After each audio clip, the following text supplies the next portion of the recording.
ጤና ይስጥልን የተከበራችሁ ተመልካቾቻችን እንደምን ቆይታችኋል? ከናሁ ቴሌቪዥን የዕለተ ቅዳሜ የበዓል ዋዜማ ዜናዎቻችንን ይዘንላችሁ ቀርበናል።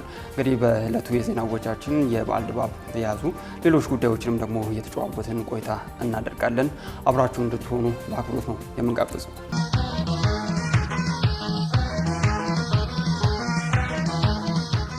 ለመላው ክርስትና እምነት ተከታዮች እንኳን ለጌታችን ለመድኃኒታችን የኢየሱስ ክርስቶስ የትንሣኤ በዓል በድጋሚ በሰላም አደረሳችሁ። ዛሬ በእምነቱ ተከታዮች ዘንድ የተሻረች ቅዳሜ ትባላለችና እስኪ በዚህ ጋር ተያይዞ አንዳንድ ሀሳቦችን ሼር አድርጉን።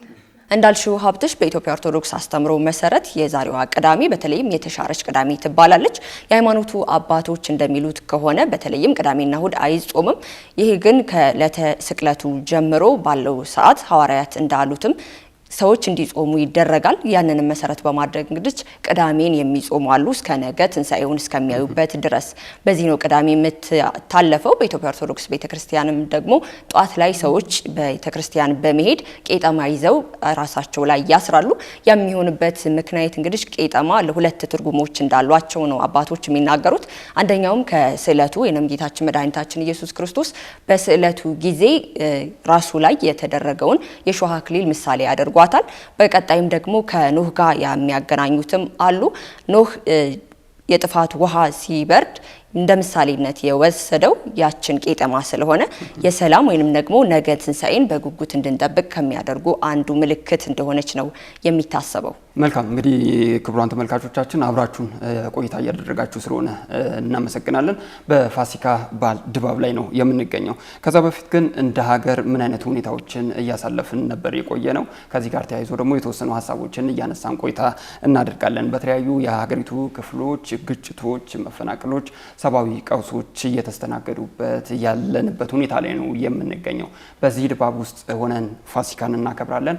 ፋሲካን ደግሞ ከዚህ ድባብ ጋር እንዴት እናነጻጽራለን የሚሉ ጉዳዮች ላይ የተወሰኑ ሀሳቦችን እንለዋወጣለን። እንግዲህ ፋሲካ በክርስትና እምነት አማኞች ዘንድ የሚገለጸው የሰው ልጅና እግዚአብሔር ፈጣሪ የታረቁበት እንደሆነ ተደርጎ ነው የሚወሰደው። እኛም ደግሞ ይህንን በዓል ስናከብር ካለን በማካፈል በመረዳዳት ልዩነቶቻችንን በማስወገድ ሊሆን እንደሚገባ የሃይማኖት መምህራን ያስተምራሉ። አብዛኞቹም በዚህኛው ሀሳብ ላይ ይስማማሉ። እውነት ነው። እንግዲህ ላለፉት ጥቂት ዓመታት በሚባል ሁኔታ እንደ ሀገር ያሳለፍናቸው ጥሩ ጊዜያቶች አልነበሩም። ከዚህ በፊት ኢትዮጵያውያን አብሮ በመኖር ተከባብሮ ባህልን፣ ሃይማኖትን፣ ቋንቋዎችን እያንዳንዱን ነገር አቻችሎ ልዩነቶቻችን ውበታችን ሆኖ ነበር የኖሩት። አሁን ላይ ግን ከቅርብ ጊዜያት ወዲህ በተለይ እነዚህ ነገሮች ጠፍተው እርስ በርስ ግጭት፣ መለያየት እንዲሁም መጠፋፋት ነውና ከዚሁ ጋር በተገናኘ እንግዲህ የኢትዮጵያ ኦርቶዶክስ ተዋሕዶ ቤተክርስቲያን የዘንድሮን የትንሣኤ በዓል በማስመልከት ባወጣችው መግለጫ እርስ በርስ ግጭት፣ መጠፋፋትና ጦርነት እንዲሁም ደግሞ መወዳደን ባለበት ሁኔታ የሚከበር ትንሣኤ ደስታ እንደመሆኑ ትንሣኤ ፋሲካ እንደመሆኑ የሰው ልጆችና ክርስቶስ የታረቁበት እንደመሆኑ እርቅ በሌለበት ሁኔታ የሚከበር ፋሲካ ደስታን ሊያመጣ እንደማይችል ነው የገለጸችው። እንደሚታወቀው በክርስትናው እምነት ትልቁን ስፍራ የሚይዘው ይህ የፋሲካ በዓል ነው። ፋሲካን ደግሞ በሰላም እንደማክበር ትልቅ ነገር የለም። ቤተክርስቲያኗን በዚህ ወቅትም በተለይ በአሁኑ ወቅት ለኢትዮጵያን የማይመጥን መልኩ ከኢትዮጵያውያን እኩል የማይሄድ አንዳንድ ክስተቶች እንዳሉና ይህም ደግሞ መቆም እንዳለበት በተለይም ይህንን ፋሲካ በዓል ስናከብር በአንድነት ተከባብሮ በመቻቻል እንደሆነ ነው ቤተክርስቲያኗ የተናገረችው። ቤተክርስቲያኗ የጌታችን የመድኃኒታችን የኢየሱስ ክርስቶስን የትንሣኤ በዓል አስመልክቶ በሰጠችው መግለጫ እንዳለችው በሰላም በፍቅርና በአንድነት የሚከበር በዓል እንደሆነም አንስታለች። በመሆኑም ደግሞ ልዩነታችንን በልዩ ልዩ ምክንያቶች ከሞቀ ቤታቸው ተፈናቅለው በተለያዩ መጠለያ ጣቢያዎች አሉ እንዲሁም ደግሞ መጠለያም ሲያገኙ መንገድ ላይ ያሉ ወገኖችን በማሰብ እንዲሆንም ነው ቤተክርስቲያኗ ያሳሰበችው። መልካም እንግዲህ ይህንን ጥንቅር ባልደረባችን ሀብታማ እያሉ ያዘጋጅተዋለች። እሱን ተከታትለን ተመልሰን እንገናኛለን። የኢትዮጵያ ኦርቶዶክስ ተዋሕዶ ቤተክርስቲያን የ2017 ዓ.ም የጌታችን የመድኃኒታችን የኢየሱስ ክርስቶስ የትንሣኤ በዓልን አስመልክቶ ለሕዝበ ክርስቲያኑ የእንኳን አደረሳችሁ መልእክት አስተላልፋለች። መልእክቱን ያስተላለፉት የኢትዮጵያ ኦርቶዶክስ ተዋሕዶ ቤተክርስቲያን ተቀዳሚ ፓትርያርክ ብፁዕ ወቅዱስ አቡነ ማትያስ ዘር ሳይኖር ፍሬ እንደማይገኝ ሁሉ ሕይወታዊ ትንሣኤም ያለ ሃይማኖትና ስነ ምግባር ሊገኝ እንደማይችል ገልጸዋል። በመሆኑም ጌታችን መድኃኒታችን ኢየሱስ ክርስቶስ ይህንን አስመልክቶ ሲያስተምር መልካም ያደረጉ ለሕይወት ትንሣኤ ይነሳሉ፣ ክፉም ያደረጉ ለፍርድ ትንሣኤ ይነሳሉ እንዳለው በመልካም ስራ መታነጽ ይገባል ብለዋል። ብፁዕነታቸው በመልእክታቸውም ኢትዮጵያውያን ከጥንት ጀምሮ በእምነትና ስነ ምግባር እየተመራን በደልን በይቅርታ እየዘጋን እስከ ጋብቻ በሚዘልቅ ባህል እርቅ ደምን እያደረግን በወንድማማችነትና ፍቅር ተስማምተን በሺህ ለሚቆጠሩ ዘመናት መኖራችንን ገልጸዋል። ይሁን እንጂ በአሁኑ ወቅት ለኢትዮጵያን ታላቅነት በማይመጥን ሁኔታ የተከሰተው መለያየትና መጠፋፋት ብሎ እርስ በርስ መገዳደል ለዓመታት ቀጥለዋል ብለዋል። እኛ ኢትዮጵያውያን ከጥንት ጀምሮ በእምነትና በስነ ምግባር እየተመራን በደልን በይቅርታ እየዘጋን እስከ ጋብቻ በሚዘልቅ ባህለ እርቅ ደምን እያደረግን በወንድማማችነት ፍቅር ተስማምተን በሺህ ለሚቆጠሩ ዘመናት እንዳልኖርን እነሆ ዛሬ ለታላቅነታችን በማይመጥን ሁናቴ መለያየትና መጣላት ብሎም እርስ በርስ መገዳደል ዕለታዊ ተግባራችን አድርገን እንገኛለን። በመሆኑም የአሳዛኝ ክስተት ባልቆመበትና ባልተስተካከለበት መንገድ የሚከበር በዓለ ትንሣኤ እዚህ ግባ የሚባል ደስታ ሊያስገኝ እንደማይችል ብፁዕነታቸው አጽንኦት ሰጥተዋል። በመሆኑም በይቅርታና በውይይት የማይፈታ ችግር ባለመኖሩ መጨካከን መፍትሄ ተደርጎ ሊወሰድ እንደማይገባ ብፁዕነታቸው አሳስበዋል። ስለሆነም እርስ በርስ ሸምጋይና ተሸምጋይ በመሆን ችግሮችን ለመፍታት በብርቱ እንሰራለን ያሉት ቅዱስነታቸው ጦር ያነገቡ ኃይሎችም ቆማችሁ አስቡበት ብለዋል። ይህ በጣም አሳዛኝ ክስተት ነው። ይህንን ሳናስተካክል የምናከብረው በዓለ ትንሣኤም እዚህ ግባ የሚባል ደስታ ሊያስገኝልን እንደማይችል የታወቀ ነው። እየሆነ ያለው ሁሉ ማንንም አይጠቅምም። በእርቅ በይቅርታና በውይይት የማይፈታ ችግር ያለ ይመስል ይህን ያህል መጨካከን እንዴት እንደ መፍትሄ ተደርጎ ይወሰዳል? አሁንም ለሁሉም ኢትዮጵያውያን ወገኖቻችን የምንማጸነው እባካችሁ እኛ ራሳችን በራሳችን ሸምጋይና ተሸምጋይ ሆነን ችግራችንን ለመፍታት በብርቱ እንስራ፣ መፍትሄም እናምጣ። መሳሪያ አንስታችሁ እርስ በርሳችሁ በመገዳደል የምትገኙ ወገኖቻችን እባካችሁ ቆም ብላችሁ አስቡና ለሰላምና ዳቦ አጥቶ ለተቸገረው ሕዝባችሁ ስትሉ ለሰላማዊ መፍትሄ እድል ስጡ። እንዲሁም በልዩ ልዩ ምክንያት ከሞቀ ቤታቸው ተፈናቅለው በየአካባቢው በረሃብ እየተጎዱ ላሉ ወገኖች በትንሣኤ በዓል ተጽናንተው እፎይ ብለው በደስታ እንዲያሳልፉ ካለው ላይ ከፍሎ በመመገብና በማልበስ ሕዝበ ክርስቲያኑ እንዲደርስላቸውም ተማጽነዋል። በመጨረሻም በልዩ ልዩ ምክንያት ከሞቀ ቤታቸው ተፈናቅለው በየአካባቢው በረሃብ አለንጋ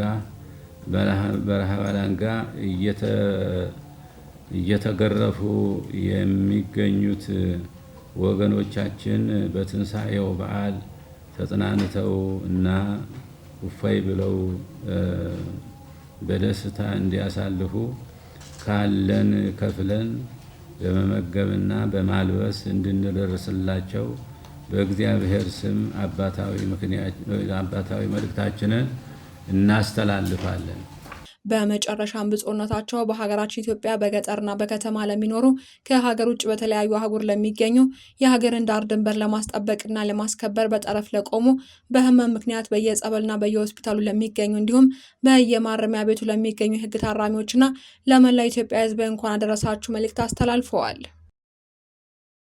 ተመልሰናል ተመልካቾቻችን። በድጋሚ መልካም በዓል እንዲሆንላችሁ እንመኛለን። እኛም ደግሞ እንግዲህ እንዲህ ስቱዲዮአችን ድምቅ ሽብርቅ እንዲል ያደረገልን ቡቢስ ዲኮርን ከልብ እናመሰግናለን አጋራችን ስለሆነ። መልካም እንግዲህ የምንገኘው በበዓል ዋዜማ ድባብ ላይ ነው። ዜናዎቻችን ከወትሮ በተለየ መልኩ ነው እያቀረብን የምንገኘው። ከምንም በላይ አሁን እንደ ሀገር ላለንበት የተለያዩ ቀውሶች፣ ጥያቄዎች፣ የኢኮኖሚ ውድቀት እንዲሁም ደግሞ የጸጥታ ችግሮች ወሳኙ መፍትሄ ተደርጎ የሚወሰደው ከምንም በላይ ሰብአዊነትን ማስቀደም ነው ይላሉ። በዚህ ሰብአዊነት ውስጥ እንግዲህ መተሳሰብ፣ መደጋገፍ፣ የወደቀን ማንሳት፣ ካለን ላይ ማካፈል መቻልን ማስቀደም አይነተኛው ወይንም ደግሞ አሁን ላይ ቁልፉ አማራጭ ተደርጎ ነው የሚወሰደው በብዙዎች ዘንድ። እንዳልከው ዛሬ በተለይ ዋዜማው ላይ የተገኘ ነው የጌታችን የመድኃኒታችን ኢየሱስ ክርስቶስ የትንሳኤው በዓል ዋዜማ ላይ ነው የምንገኘው። የትንሳኤው ደግሞ ከምንማርበት አንዱ ነገር ፍቅርን፣ አብሮነትን እንዲሁም ደግሞ መከባበርን፣ መረዳዳትን ነውና በዚህ ላይ ብዙ ነገር ነው የምንማርበት። በተለይ ፋሲካውን ስናከብር የወደቁትን በማንሳት የታሰሩትን በመጠየቅ የተለያዩ በጎ አድራጎቶችን በመስራት ሊሆን እንደሚገባ ነው በክርስትና አስተምሮም የሚነገረው። ሰብአዊነትን መላበስ ደግሞ አንዱ የሰው ልጅ መገለጫ ነው። በተለይም በዓላት ሲመጡ ደግሞ እኛ ብቻ ደስተኛ ሆነን ከምንውል ሌሎችንም ሰብሰብ አድርጎ ማክበር ለትልቅ ደስታን ይፈጥራል ብለን እናስባለን።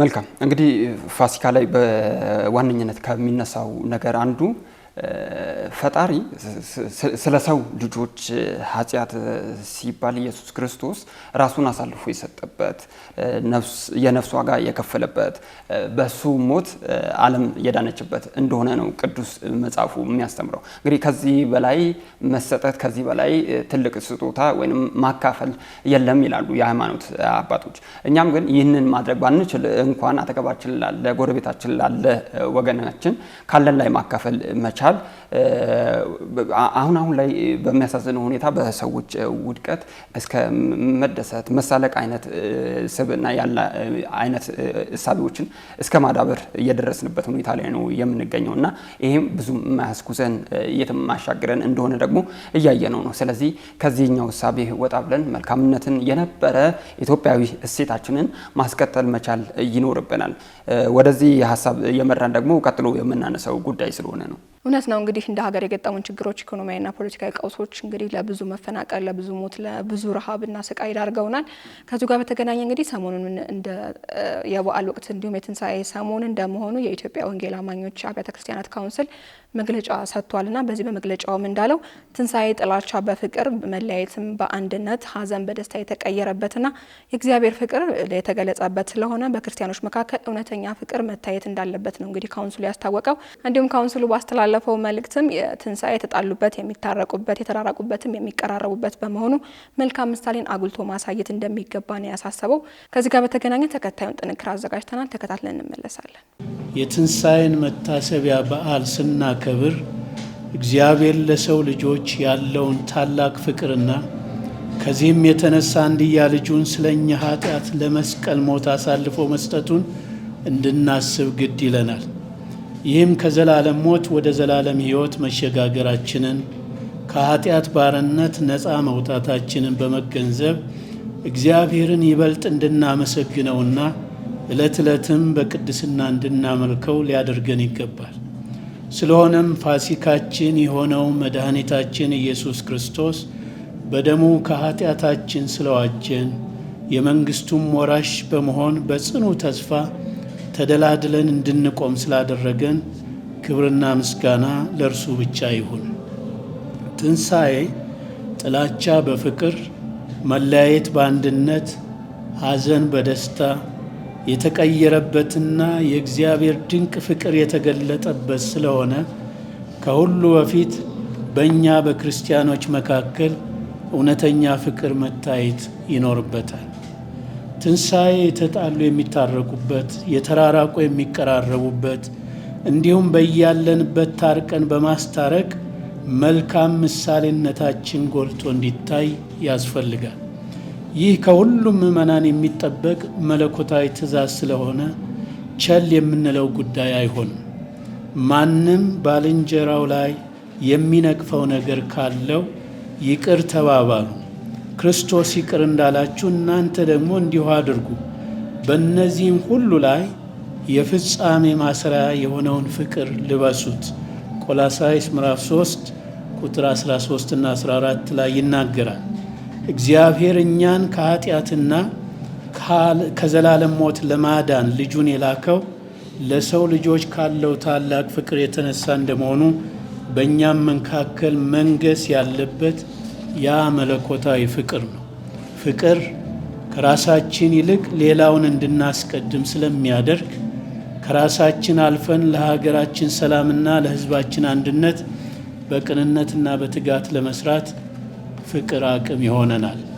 ቅዱስ ጳውሎስ በአንደኛ ቆሮንቶስ ምዕራፍ 5 ከቁጥር 18 እስከ 21 እንደጻፈው ነገር ግን የሆነው ሁሉ በክርስቶስ ጋር ካስታረቀን የማስታረቅም አገልግሎት ከሰጠን ስለ ክርስቶስ መልእክተኞች ነን፣ ከእግዚአብሔር ጋር ታረቁ ብለን ስለ ክርስቶስ እንለምናለን ይላል።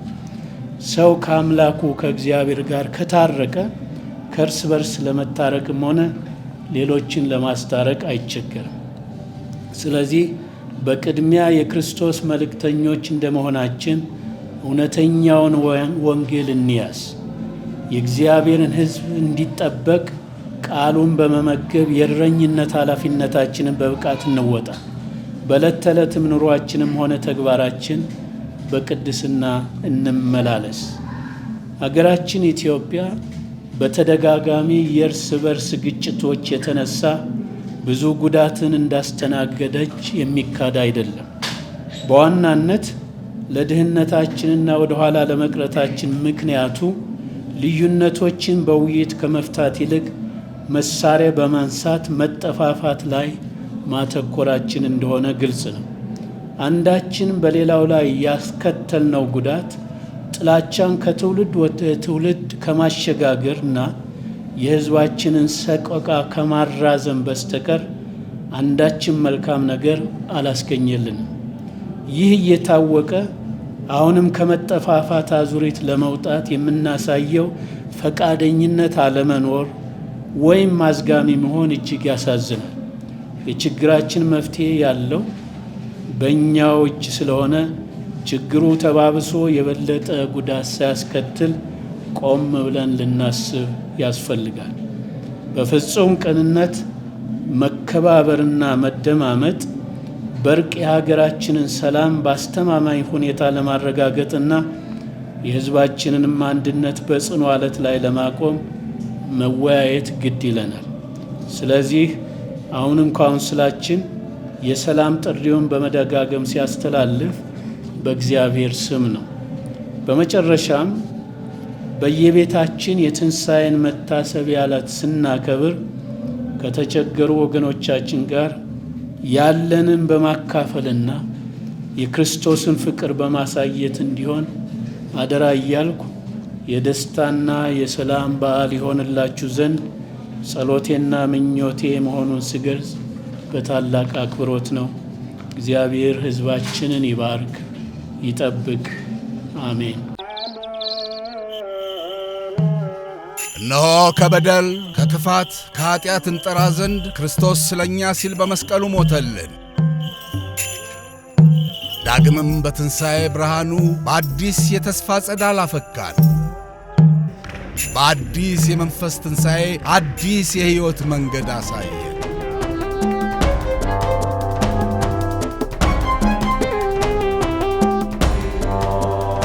ባንካችን አቢሲኒያ ውድ ደንበኞቻችንን እንኳን ለብርሃነ ትንሣኤው አደረሳችሁ የሚለው በኢትዮጵያዊ ትሕትናና አክብሮት በፍጹም ታማኝነትና ልባዊ ፍቅር ለማገልገል ውድ ደንበኞቹ የልባቸው ደርሶ የበለጠ በርካታ እንዲፈኩ ይበልጥ ተግቶ ሊሠራ ስንዱ መሆኑን ቃል በመግባት ጭምር ነው።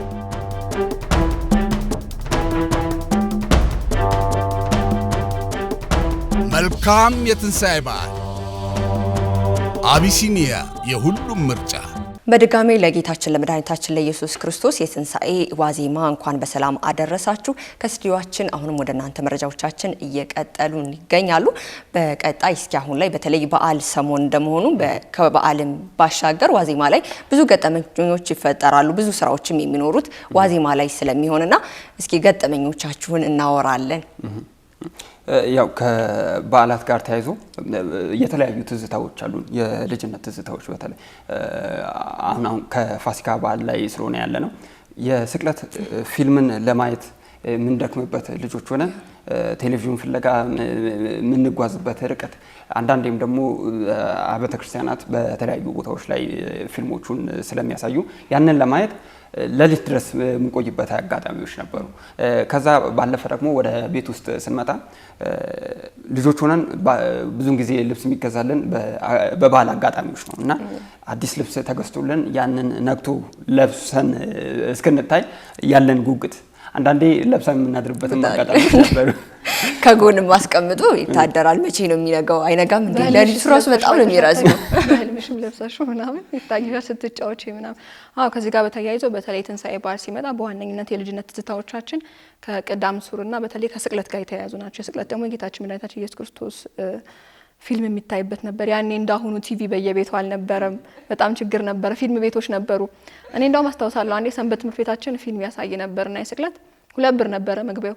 2 ብር ለማግኘት የሄድኩበት ርቀት አረሳውም። እንዲሁም ደግሞ ሌሊት ላይ የሚታይ ነበር ታላቅ ፊልም ላይና 6 ሰዓት ተኝተሽ ቀስቅሱኝ የምትይበት አጋጣሚዎች ነበሩና እንደነዚህ አይነት ትዝታዎች አሉ። በተለይ ደግሞ እንዲሁም ደግሞ ዛሬ አሁን ጾም አይደለ? ቅዳም ሱር የጾም ይዋላል። ሌሊት ዶሮ ይሰራል። ከዛ ጋርም ተያይዞ እንግዲህ ልጅ ስትሆኛ ጾሚም በቃ ትተኛለሽ። ሰው ሲደክም ልክ የምግቡ ሰዓት ትነቃለሽ። እሱ በጣም ልጅነታችን ያሳመረው ጊዜ ነው። በክርስትና እምነት ተከታዮችም በተለይ ትልቁ በዓል ፋሲካ እንደመሆኑ መጠን በዓል ድባቡ የሚጀምረው ሕማማት ከመግባቱ ጀምሮ ነውና በተለይ እነዚህ 3 ቀናት ለየት ያለ ድባብ አለው። ክፍለት አለ ምናምንና እናከፍላለን ብለን ሌሊት ላይ ውሃ እየጠጣን ያክፋይነን እኮ ምንልበት ታይም ነበረና በጣም ደስ የሚል ጊዜ ነበር። ከዚህኛው ትዝታ ደግሞ ወጣ ብለን ስንል ብዙ አጋጣሚዎች በበዓላት ሰሞን ይፈጠራሉ። በተለይ ግብይት በስፋት የሚደረግበት፣ እንቅስቃሴዎች በጣም የሚጨናነቁበት፣ ገበያዎች ታይት የሚሆኑበት አጋጣሚ እጅግ በጣም ብዙ ነው። ከዛ ጋር ተያይዞ ደግሞ ስርቆት ያጋጥማል። የተለያየ አይነት ማጭበርበሮችም ያጋጥማሉ።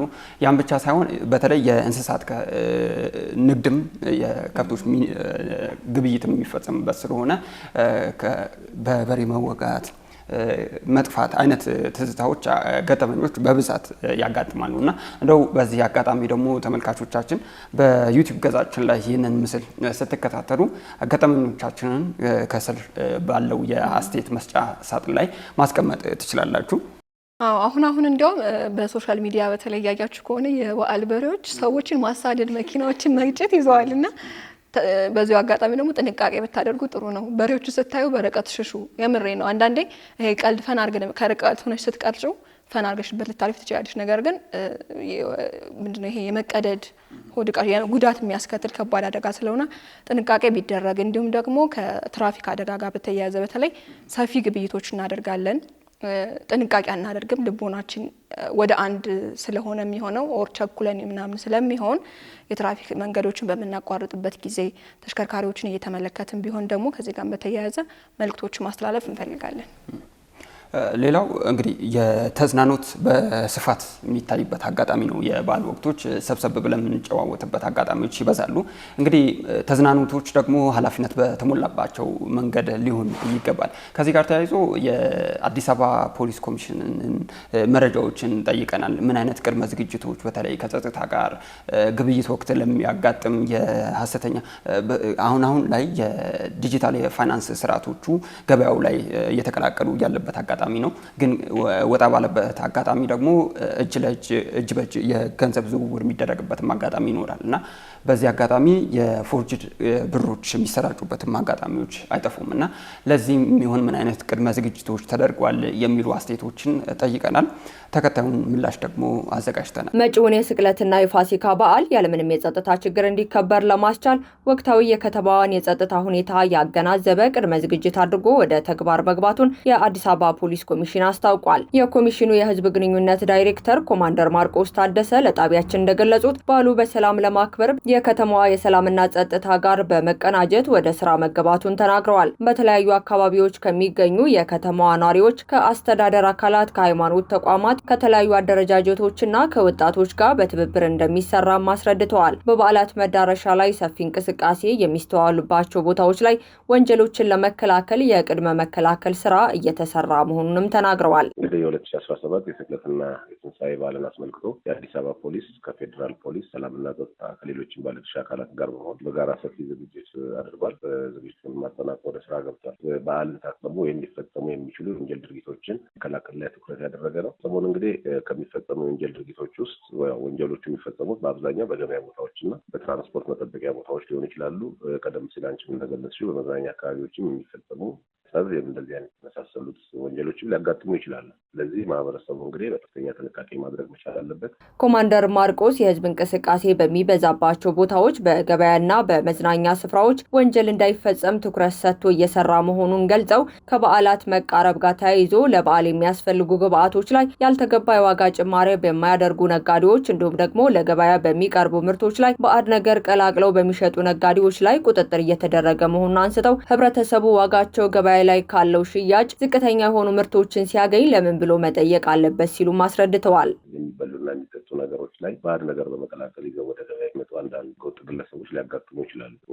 ምክንያቱም እነዚህ ወንጀል ፈጻሚዎች እንደዚህ አይነት ምርት ይዘው ወደ ገበያ ሲወጡ በተቻለ አቅም በመደበኛነት ከሚሸጠው ዋጋ በጣም አሳንሰው ይዘው የሚመጡበት ሁኔታ እንዳለ ከአሁን በፊትም ልምድ አለ ማለት። ስለዚህ በጣም ርካሽ ሲሆን ለምን ብሎ መጠየቅ የእያንዳንዱ ሸማች ኃላፊነት ነው ማለት ነው። ህገወጥ የገንዘብ ዝውውሩ በሁለት አይነት መልኩ ወደ ገበያ ሊመጣ ይችላል ተብሎ ይገመታል። አንዱ ሙሉ ለሙሉ ፎርጅድ የሆኑ ገንዘቦችን ወደ ገበያ ይዘው የሚመጡ ግለሰቦች ሊያጋጥሙ ይችላሉ። ካልሆነም ደግሞ ህገወጡን ከህጋዊው ጋር በመቀላቀል ወደ ገበያ ቦታ ይዘው ሊመጡ ይችላሉ። ስለዚህ ሸማቹም ነጋዴውም የሚቀበላቸውን የብር ኖቶች ህጋዊነታቸውን አረጋግጦ መቀበል ይኖርበታል። ከዚህ ጎን ለጎን እንግዲህ በሸቀጦች ላይ በጣም የተጋነነ ከፍተኛ ጭማሪ የሚያደርጉ አንዳንድ ግለሰቦች እነሱ ላይም ቀደም ሲል ከገለጽኩልሽ ባለድርሻ አካላት ጋር በጋራ ቁጥጥር እያደረግን ያለ ነው። የበዓላትን መምጣት ተከትሎ በሚጨምረው የሰውና የተሽከርካሪ እንቅስቃሴ ሳቢያ የሚደርሱ የትራፊክ አደጋን ለመከላከል ኮሚሽኑ ሙሉ የሰው ኃይል ማሰማራቱን ጠቅሰዋል። የበዓል ድባብ ከደስታ ወደ ሀዘን እንዳይቀየር አሽከርካሪዎቹ ሆነ እግረኞች ትኩረት አድርገው በኃላፊነት ስሜት ሊንቀሳቀሱ እንደሚገባም አሳስበዋል። የትራፊክ ጉዳይም በዓል በሚመጣ ሰዓት ላይ ያው አሳሳቢው ችግር ነው። ምክንያቱም በጣም በርካታ የሆኑ ደንብ መተላለፎች በበዓል ሰሞን አካባቢ ይኖራሉ ተብሎ ይገመታል። በተለይ አልኮል ጠጥተው የሚያሽከረክሩ አሽከርካሪዎች ሊያጋጥሙ ይችላሉ። ቁመት ወሰን በላይ የሚያሽከረክሩ አሽከርካሪዎች ሊያጋጥሙ ይችላሉ። ሰውና ዕቃ አንድ ላይ የሚጭኑ ከታሪፍ በላይ የሚያስከፍሉ እንደዚህ ግለሰቦች ሊያጋጥሙ ይችላሉ። ስለዚህ እነዚህ ነገሮች ህገወጥ ድርጊቶች ናቸው። በህግ ተጠያቂነት የሚያስከትል ነው። የትራፊክ አደጋ ጉዳይ ደግሞ በተለይ የመጨረሻ ውጤቱ ራስንም ሌሎችንም ለአደጋ የሚያጋልጥ ስለሆነ አሽከርካሪዎች ከፍተኛ ጥንቃቄ ማድረግ አለባቸው። እግረኞችም ከፍተኛ ጥንቃቄ ማድረግ ይኖርባቸዋል። በእኛ በኩል እንግዲህ አጠቃላይ ዝግጅታችን አጠናቀን ወደ ስራ ገብተናል። ስራ እየሰራን ነው። ሁሉም ከላይ ጀምሮ እስከታች አንድ ባይ ላይ ነው ያለ ነው። እስካሁን ለተገኘው ሰላም የከተማዋ ነዋሪዎች በጸጥታ ጉዳይ ላይ ያደረጉትን ንቁ ተሳትፎ ከፍተኛ አስተዋጽኦ ማበርከቱን ያስታወሱት ኮማንደር ማርቆስ በዓሉ በሰላም እንዲከበር ፖሊስ ኮሚሽኑ የሚያከናውነውን ተግባር እንደ ወትሯቸው በመደገፍና አጠራጣሪ ነገሮች ሲያጋጥም መረጃና ጥቆማ በመስጠት እንዲተባበርም መልእክታቸውን አስተላልፈዋል። ጥቆማ ለማቅረብ በአቅራቢያው በሚገኘው ፖሊስ ጣቢያ በግንባር በመቅረብ ወይንም በስልክ ቁጥር 011111111 እንዲሁም 991 በመደወል የተለመደ ትብብራቸውን እንዲያደርጉ የአዲስ አበባ ፖሊስ ኮሚሽን ጥሪውን አቅርቧል። ተመልሰናል። የተከበራችሁ ተመልካቾቻችን ከናሁ ቴሌቪዥን ልዩ የዋዜማ መረጃዎቻችንን ወደ እናንተ እያደረስን እንገኛለን። በድጋሚ እንኳን አደረሳችሁ እንላለን። ዋዜማው ደመቅ እያለ እየሄደልን ነው። በተለይ ስቱዲዮአችን ላይ አሁን ላይ በዓል ዋዜማ እንደመሆኑ መጠን በብዛት የተለያዩ ለበዓል የሚሆኑ ፍጆታዎች በሙሉ የሚሰሩበት የሚዘጋጁበት እለት ነው። በዚህ ጊዜ ትልቅ አደጋ የሚሆነው እንግዲህ የእሳት አደጋ ነው። በኤሌክትሪክ ፍጆታችን መለያየት፣ በተለይም ክሰሎችን አዘውትሮ መጠቀም እና እነዛ ክሰሎች ሳያጠፉ ወይ በስርዓት ሳይቀጣጠሉ ወደ ቤት ውስጥ ማስገባት ሌሊቱ ሙሉ ስራም ስለነበረ ያ እንደዚህ አይነት ነገሮች ይፈጠራሉ። ምን አይነት ጥንቃቄ ማድረግ ይኖርብናል? በተለይ የበዓል ዋዜማ ብዙ ስራዎች እንዳሉ ይታወቃል። ያንን ነገር እንዴት ነው ራሳችንን ከዛ ጋር አብረን ልናካሄድ የምንችለው የሚለውን ነው በተለይ ማየት ያለብን። በዓል ወቅት አስመልክቶ የተለያዩ አደጋዎች ይፈጠራሉ። የእሳት አደጋ፣ የኤሌክትሪክ አደጋ እንዲሁም ደግሞ የኤሌክትሪክ መቆራረጦች ይፈጠራሉና እንዴት ነው እነዛን ነገሮች በበዓል ዋዜማው ጥንቃቄ ልናደርግባቸው የሚገባው የሚለውን በተለይ ተመልካቾቻችን ይህን ነገር በደንብ ሊያስተውሉት ይገባል። የበዓል ዋዜማ ላይ እንደመሆናችን መጠን የተለያዩ ስራዎችን እንሰራለን። ጥንቃቄ ያስፈልጋል። አንዳንዴ አደጋዎች ደስታን ወደ ሀዘን የመቀየር ኃይል አላቸውና እንዴት ነው በዓሉን በሰላም ልናከብር የምንችለው? በተለይ ከአደጋ በጸዳ መልኩ እንድናከብረው እንደነዚህ አይነት ጥንቃቄዎችን ትኩረት አድርገን መሰራት እንዳለበት ነው መረጃዎች የሚጠቁሙት። ከዚህ ጋር በተያያዘ እንግዲህ ናሁ ቴሌቪዥን የአዲስ አበባ ከተማ አስተዳደር እሳትና አደጋ ስጋት ስራ አመራር ኮሚሽንን የትንሳኤን በዓል አስመልክቶ የተደረጉት የጥንቃቄ መልእክቶች እንዲሁም ደግሞ ማህበረሰቡ ውስጥ ምን ማድረግ አለበት ስንል ጠይቀናል እና እኛም ደግሞ እንግዲህ ኮሚሽኑ እንዳለው በተለይ በኤሌክትሪክ ማታ ላይ ወይም ደግሞ በተመሳሳይ ሰዓት እንጀራንም ዳቦንም ወጥንም ወይም ደግሞ እያንዳንዱን ነገር በተመሳሳይ ሰዓት አለማድረግ የሰዓት ልዩነት መፍጠር ይሄ በሚሆንበት ተመሳሳይ ሰዓት በመናከናውንበት ጊዜ የኤሌክትሪክ ምንድነው ይሄ ላይ ተሸካሚው ላይ ችግር ይፈጥርና ያኔ ከባድ አደጋ ይፈጠራል። በተለይ ደግሞ ጥንቃቄ እንዲሁም ደግሞ የኤሌክትሪክ መቆራረጥ አለ። ያው በዓል ላይ ሲሆን እንደሚታወቀው ሰፊ ኤሌክትሪክ መቆራረጥ አለ፣ ኃይል ጫና ስለሚበዛ ማለት ነው። በዛ ወቅት እንግዲህ የምንጠቀመው ከሰልን ነው። ከሰል ደግሞ የሰውን ልጅ የመግደል አቅሙ በጣም ከፍተኛ እንደሆነ ይታወቃል። ከዚህ ቀደም እንግዲህ እንደምናስታውሰው በአዲስ አበባ ከተማ በርካታ ታሪኮች ሰምተናል፣ በከሰል ምክንያት ህይወታቸውን ያጡ። ከዚህ ጋር በተያያዘ እንግዲህ ከሰሎችን ኤልዱ እንዳልሽው እስኪቀጣጠሉ ጠብቀው ወደ ቤት ማስገባት ወይም ደግሞ በቤት ውስጥ በምንጠቀምበት ጊዜ ደግሞ መስኮቶችን፣ በሮችን ክፍት ማድረግ። ከዛ ባለፈ ደግሞ የሻማንም እንደዛው ሻማን ለምሳሌ ለቤት ድምቀት እንጠቀምበታለን። መብራት በሚጠፋ ጊዜ ደግሞ ለብርሃን አምጭነት እንጠቀምበታለን እና እሱንም ደግሞ ከመተኛታችን ወይም ከመውጣታችን በፊት አጥፍቶ መውጣት የሚሉት መልእክቶች አስተላልፈዋል እና ከዚሁ ጋር በተያያዘ እንግዲህ ኮሚሽኑ ዝግጅት ማድረጉን አስታውቋል። አደጋ በሚፈጠርበት ጊዜ ምናልባትም አልፎ አልፎ አደጋ ሊያጋጥም ስለሚችል ሁሉም ጠንቃቃ ነው ስለማይባል በዛ ወቅት እንግዲህ ጥንቃቄ ለማድረግ ያክል የአደጋ ጊዜ ሰራተኞችን እንዲሁም ደግሞ ተሽከርካሪዎች ከዛም ባለፈ አምቡላንሶች ዝግጁ መሆናቸውን ለናሁ ቴሌቪዥን ገልጿል። ከዚህ ባሻገር ደግሞ ምናልባት አደጋዎች ከመድረሳቸው በፊት ቅድመ ጥንቃቄ ይደረጋል። ከደረሱ በኋላ ግን ለሚደረገው ማናቸውም እርምጃዎች ከጎናችሁ ነኝ ብሏል ኮሚሽኑ። አማራጭ የስልክ መስመሮቹንም ጭምር ነግሮናል። ተከታዩን ጥንቅር ደግሞ ተከታትለን እንመለሳለን። በበዓላት ሰሞን ምግቦችን ለማብሰል እንደ ከሰል፣ እንጨትና ኤሌክትሪክ ኃይል በከፍተኛ ሁኔታና ለረጅም ጊዜ ጥቅም ላይ የሚውሉ ይሆናል። ይህንንም ተከትሎ በተለይ እንደ አዲስ አበባ ባሉ ከተሞች ለሞት፣ ለንብረት ውድመትና ለአካል ጉዳት የሚያደርሱ ድንገተኛ የእሳት አደጋ ሊያጋጥሙ የሚችሉበት እድል ሰፊ መሆኑን የአዲስ አበባ ከተማ እሳትና ድንገተኛ አደጋ ስጋት ስራ አመራር ኮሚሽን አስታውቋል። በዚህም በበዓላት ወቅት ለድንገተኛ የእሳት አደጋ አጋላጭ ከሚያደርጉ ምክንያቶች በዋነኝነት ህብረተሰቡ ተመሳሳይ በሆነ የምሽት ፈረቃ የበዓል ስራዎችን ማከናወን አደጋ ሊፈጥር የሚችልበት እድል ከፍ ያለ መሆኑ ነው የኮሚሽኑ የህዝብ ግንኙነት ባለሙያ የሆኑት አቶ ንጋቱ ማሞ ለናሁ ቴሌቪዥን የገለጹት። አቶ ንጋቱ ማሞ የፊታችን እሁድ ሚያዝያ 12 ቀን 2017 ዓ.ም የሚከበረውን የትንሣኤ በዓል አስመልክቶ በሰጡን ማብራሪያ ህብረተሰቡ በበዓላት ወቅት የሚከሰቱ አደጋዎችን ለመቀነስ ስራዎችን በቅደም ተከተል ማከናወንና የሰዓት ልዩነት ማድረግ ያስፈልጋል ብለዋል። የመጀመሪያው ነገር ስራዎችን በቅደም ተከተል ማከናወን ያስፈልጋል። አሁን ሁሉንም ነገር በተመሳሳይ ሰዓትና በአንድ ጊዜ የማድረግ ፍላጎት አለ። እንጀራውን፣ ወጡም፣ ዳቦውን በተመሳሳይ ሰዓት የማድረግ ፍላጎት አለ። እንግዲህ ቀደም ብዬ በጠቀስኩት ምክንያት የተዳከመው አእምሯችን፣ የተዳከመው ሰውነታችን ሁሉንም ነገር በአንድ ጊዜ አስታውሶ ለማከናወን ስለሚቸገር አንዱን ጉዳይ ዘንግተነው አደጋ ሊያጋጥም የሚችልበት ሂደት ስላለ ስራዎችን በቅደም ተከተል ማከናወን ያስፈልጋል። ለምሳሌ እንጀራውን በዋዜማው መጋገር ይቻላል። እንደዚሁም ደግሞ አንዱን ስንጨርስ ወደ አንዱ፣ አንዱን ስንጨርስ ወደ አንዱ፣ እንደዚሁም ደግሞ እንደ ቤተሰብ አባልና ብዛት እንደዚሁም ችሎታ ስራ መከፋፈልም ያስፈልጋል። በዚህም በበዓል ወቅት የሚያጋጥምን የኤሌክትሪክ መቆራረጥ ተከትሎ ማህበረሰቡ ከሰልን በሚጠቀምበት ወቅት ከፍተኛ የሆነ ጥንቃቄ ማድረግ እንዳለበትም አሳስበዋል። ሌላኛው ቀደም ብዬ ያነሳሁት ከከሰል ጋር ተያይዞ ነው። እንግዲህ ከኤሌክትሪክ በተለያየ ምክንያት ሊቋረጥ ስለሚችል ምግብ ለማብሰል ከሰል መጠቀም ሊኖር ይችላል። በዚህ ረገድ ከፍተኛ ጥንቃቄ ማድረግ ያስፈልጋል። እንግዲህ ከሰል እንደሚታወቀው ካርቦን ሞኖክሳይድ የሚባል መርዛማ ጋዝ ያመነጫል። ይሄ በቀላሉ ከአየር ጋር ተቀላቅሎ ወደ ሰውነታችን ገብቶ ለሞት ይዳርገናል። ከዚህ በፊት በዚህ በከሰል ጢስ ምክንያት ሙሉ የቤተሰብ አባል ጭምር ህይወቱን ያጣበትን እናነሳለን። ከአንድ ዓመት በፊት ንፋስ ስልክ ላፍቶ ክፍለ ከተማ ወረዳ 1 ሀና ማርያም እየተባለ በሚጠራው አካባቢ እንደዚሁ በከሰል ላይ የሚጣር ነገር ጥደው በርና መስኮት ዘግተው በተኙ 2 እህትማማቾች ላይ የሞት አደጋ አጋጥሟል። ስለዚህ በዚህ ረገድ ከፍተኛ ጥንቃቄ ማድረግ ያስፈልጋል። የመጀመሪያው ነገር ከሰሉ ጢሱን እንዲጨርስ ማድረግ ነው። ይህን ሂደት መጨረስ ያለብን ውጪ ላይ ነው። እንግዲህ ጢሱን መጨረስ ማለት ሙሉ በሙሉ ፍም እስኪሆን መጠበቅ ነው። ወደ ቤት ካስገባንም በኋላ በርና መስኮት በመክፈት በቂ የአየር ምልልስ እንዲኖር ማድረግ ያስፈልጋል። በከሰሉ ተጠቅመን ከጨረስንም በኋላ ከሰሉን አውጥተን በውሃ ማጥፋት እና ቤቱን ማናፈስ ያስፈልጋል። እንግዲህ አሁን አደገኛው ነገር የሚበስል ነገር ዶሮ ሊሆን ይችላል፣ ሌላም ወጥ ሊሆን ይችላል ጥዶ ከላልሶ በራሱ ጊዜ እንዲበስል ከሚል ፍላጎት እንደዛ አርጎ መተኛት በጣም አደገኛ ነው። በተጨማሪም ከሻማ ጋርም በተያያዘ ከዚህ ቀደም በአዲስ አበባ ከተማ የአንድ ቤተሰብ ሙሉ አባላት ሕይወት ማለፉን ያስታወሱት አቶ ንጋቱ ለበዓሉ ድምቀትና ለብርሃን ምንጭነት የሚለኮሱ ሻማዎች አደጋ ሊያስከትሉ እንደሚችሉም ገልጸዋል። በመሆኑም ኮሚሽኑ ህብረተሰቡ መጪውን የትንሣኤ በዓል ያለምንም ድንገተኛ አደጋ እንዲያሳልፍ በቤተ እምነቶች፣ በገበያና ህዝብ በሚሰበሰብባቸው ቦታዎች ላይ የቅድመ ዝግጅት ስራዎች ማከናወኑን አቶ ንጋቱ አስታውቀዋል። በዚህ የበዓል ወቅትም ድንገተኛ አደጋዎች ቢያጋጥሙ የአደጋ ምላሽ ሰጪ ሰራተኞችና ማሽነሪዎች እንዲሁም አምቡላንሶች በተጠንቀቅ ላይ ናቸውም ብለዋል። እንግዲህ ኮሚሽን መስሪያ ቤታችን በዓሉ ያለምንም አደጋ ክስተት እንዲጠናቀቅ በሁለት ዘርፎች ዝግጅት አድርጎ ወደ ስራ ገብቷል።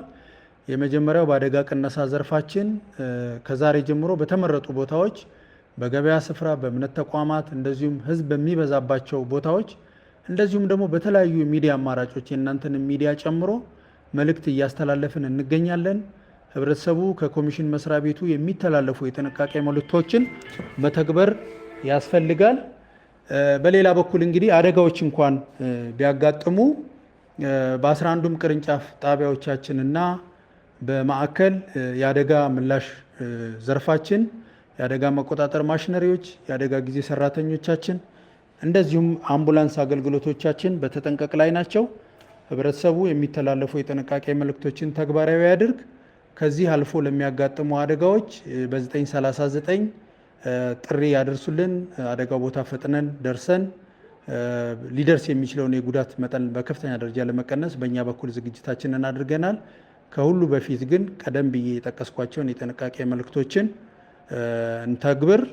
እንግዲህ እኛ አደጋ የሌለበት ሰላማዊ በዓል እንዲሆን እንመኛለን። አመሰግናለሁ። ካሽጎ በየትኛውም ዓለም ሆነው በማንኛውም ሰዓት ለወገኑ የሚደርሱበት ፈጣን የገንዘብ መላኪያ ተከፈተሎ። ማስተርና ቪዛ ካርዶን በመጠቀም ከ5 እስከ 20 ዶላር የሚልኩበት አዲስ የገንዘብ መላኪያ መንገድ። ካሽጎን ለየት የሚያደርገው የትኛውም የገንዘብ ዝውውር በፍጥነት አገልግሎት ከመስጠቱም ባሻገር ለማንኛውም አገልግሎት ምንም አይነት ክፍያ አለመጠየቁ ነው። በሀገራችን ታሪክ ገንዘብን ከውጪ ወደ ሀገር ቤት በማስተላለፍ በመተግበሪያ መልክ አገልግሎት መስጠት የጀመረው የመጀመሪያው ሀገር በቀል የገንዘብ መላኪያ ዘዴ ካሽጎ ከ4500 በላይ ባሉ የባንክ ቅርንጫፎች አገልግሎት እየሰጠ ይገኛል። ገንዘቦን በሰኮንዶች ልዩነት ውስጥ ይፈልጉ በአካውንቶ ወይንም በእጆ ቆጥረው የሚወስዱበት ልዩ ዘዴ። በቅርቡ ሁሉንም ኢትዮጵያዊ ባለቤት ለማድረግ ጉዞ የጀመረው ካሽጎ ዛሬውኑ መተግበሪያውን በስልኮ ላይ በመጫን የአገልግሎቱ ተጠቃሚ ሆኑ። ፍጥነት መለያችን፣ ኢትዮጵያን መክፈቻችን፣ ካሽጎ ነው መላኪያችን። ካሽጎ የአዲሱ ትውልድ ብራንድ። እነሆ የምስራች! የ10 አየር መንገድ የበረራ ትኬት ለውድ ደንበኞቹ በተቀላጠፈና አስተማማኝ በሆነ መንገድ እያቀረበ ያለው። በዚህም በደንበኞቹ የተመሰገነው ጉዞጎ አሁን ደግሞ ተደራሽነቱን በማስፋት ተጨማሪ ባንኮችን በማካተት ለውድ ደንበኞቹ የበለጠ አስተማማኝ ለመሆን ችሏል። የጉዞጎን አፕሊኬሽን ከአፕ ስቶር ወይም ከፕላይ ስቶር በማውረድ የመነሻና የመድረሻ ከተማዎትን መርጠው ዋጋ አወዳድረው የሀገር ውስጥም ሆነ ዓለም አቀፍ በረራ ማድረግ ካሰቡ የበረራ ትኬቶን ክፍያ በአቅራቢያው በሚገኙ ባንኮች አንድም በአካል በመሄድ ወይም በኦንላይን የክፍያ አማራጮች ክፍያዎትን በመፈጸም የበረራ ትኬቶን በእጅ ያስገቡ። ከዚህም በተጨማሪ እንደ ሁል ጊዜው ወደ ጉዞጎ የጥሪ ማዕከላችን 7473 በመደወል ከሙሉ የበረራ መረጃ ጋር የ24 ሰዓት የትኬት አገልግሎት ማግኘት እንደሚችሉ ስናበስሮ በታላቅ ደስታ ነው። ለበረራዎ ጉዞጎ።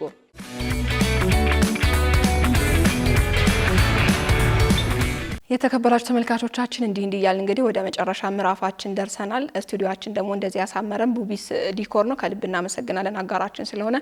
እንግዲህ ወደ መጨረሻ ምዕራፋችን ስለተቃረብን መልካም ምኞቶቻችሁን ብትገልጹ ለቤተሰቦቻችሁ፣ ለወዳጅ ዘመዶቻችሁ የሚለውን ላስቀድማቸው ወይስ እኔ ልጀምር? እሺ ኤሉ ቀጥይ። ደስ ይለኛል። በዓልም እንደመሆኑ መጠን ከዚሁ ልጀምር። የናሁ ቴሌቪዥን አዘጋጆችን እንዲሁም ደግሞ ባልደረቦችን እንኳን ለጌታችን ለመድኃኒታችን ለኢየሱስ ክርስቶስ የትንሣኤው በዓል በሰላም አደረሳችሁ እንላለን። ለቤተሰቦቼም ለጓደኞቼ ብዙ ናቸው ጠርቻል ዘልቀውም እና ለመላው የኢትዮጵያ ሕዝብ ደግሞ እንኳን ለጌታችን ለመድኃኒታችን ለኢየሱስ ክርስቶስ የትንሣኤ በዓል በሰላም አደረሳችሁ። በሀገር ውስጥ የምትኖሩ ውጭም ያላችሁ በዓሉ የሰላም የደስታ የአንድነት እንዲሆንልን ምኞቴ ነው። መልካም እንግዲህ ለመላው የክርስትና እምነት ተከታዮች በሙሉ በዓሉ የሰላም የጤና እንዲሆንልን እንመኛለን። ኢትዮጵያዊ መተሳሰባችንን አስቀጥለን ከመከፋፈል ወደ አንድነት የምንመጣበት እንዲሆንልን እንመኛለን። ለመላው የክርስትና እምነት ተከታዮች በሙሉ መልካም የፋሲካ በዓል እንዲሆንላችሁ በድጋሚ እንመኛለን። አብዛኞቹ ነገሮችን እንግዲህ ብላችኋቸዋል። የኔ የግል ጉዳዮች ናቸው የሚቀሩት ማለት ነው። ለመላው የክርስትና እምነት ተከታዮች በተለይ ትንሣኤ በዓል ለሚያከብሩ በሙሉ እንኳን ለጌታችን ለመድኃኒታችን የኢየሱስ ክርስቶስ በዓል በሰላም አደረሳችሁ። እንዲሁም ደግሞ ለናሁ ቴሌቪዥን ባልደረቦቻችን ከካሜራ ጀርባ ላላችሁ በሙሉ ምስጋናችን ላቅ ያለ ነው። መልካም በዓል እንመኝላችኋለን። ሁሉም ነገር ከኛ ጀርባ ብዙ ሰዎች አሉ፣ ኤዲተሮች አሉ፣ ካሜራ ባለሙያዎች አሉ። እያንዳንዱ ስርጭት ክፍል ጀምሮና በዓልን ሳያከብሩ እንግዲህ እዚህ በስራ ነው የሚያሳልፉትና ለእነሱም ደግሞ መልካም በዓል እመኛለሁ። እንዲሁም ደግሞ ለቤተሰቦቼ ለእናቴ፣ ለአባቴ፣ ለእህቶቼ፣ ለወንድሞቼ እንኳን ለፋሲካ በዓል በሰላም አደረሳችሁ።